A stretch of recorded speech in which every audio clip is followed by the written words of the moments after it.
बंजारा समाजाला अनुसूचित जमातीचं आरक्षण द्या अशी आता मागणी होतीये। जालना बीडमध्ये 15 तारखेला बंजारा समाजाचा मोर्चा सुद्धा निघतोय। एसटी प्रवर्गाला धक्का न लावता आरक्षण द्या अशी मागणी आहे। या सगळ्या संदर्भात आता गोरसेना राष्ट्रीय अध्यक्ष संदेश चव्हाण यांच्याशी संवाद साधलाय आपले प्रतिनिधी सुधाकर जाधव यांनी।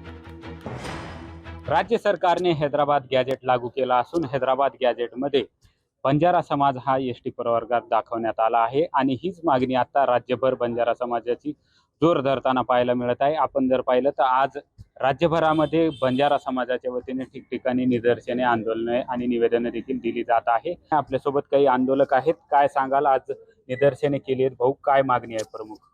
प्रमुख मागणी अशी आहे की मराठा समाजाला हैदराबाद गॅजेटच्या आधारे जे काय त्यांना आरक्षण देण्यात आलेलं आहे, तर तो इतिहास बघता गोरबंजारा समाज हा हैदराबाद गॅजेटमध्ये ऑलरेडी एसटी प्रवर्गात असल्याचे काही पुरावे त्या ठिकाणी आहेत। या समाजाचे प्रचंड हाल अपेष्ट आहेत। ही गोष्ट लक्षात घेऊन आज संपूर्ण महाराष्ट्रामध्ये गोरसेनेच्या वतीने जवळपास 250च्या आसपास तहसील कार्यालय आणि एसडीएम कार्यालय सोबत जिल्हाधिकारी कार्यालयावर या मागणीसाठी आम्ही निवेदन दिलेले आहोत। इथून पुढे मोर्चे चालूच झालेले आहेत। येत्या 15 तारखेला जालना जिल्ह्यामध्ये, बीड जिल्ह्यामध्ये आहे आणि पुन्हा महाराष्ट्र लेवलवर आपण एक बंजारा आरक्षण समिती त्या ठिकाणी निर्माण केलेली आहे आणि बंजारा आरक्षण समितीच्या नियोजनाप्रमाणे संपूर्ण महाराष्ट्रभर हे आंदोलन आता कायम स्वरूपी चालू राहील जोपर्यंत आरक्षण मिळणार नाही तोपर्यंत। जालना जिल्हाधिकारी कार्यालयावर आणि बीड जिल्हाधिकारी कार्यालयावर बंजारा समाजाचा मोर्चा जो आहे तो धडकणार असल्याचा इशारा देखील आंदोलकांनी दिलाय। सुधाकर जाधव, लोकशाही मराठी, परतूर,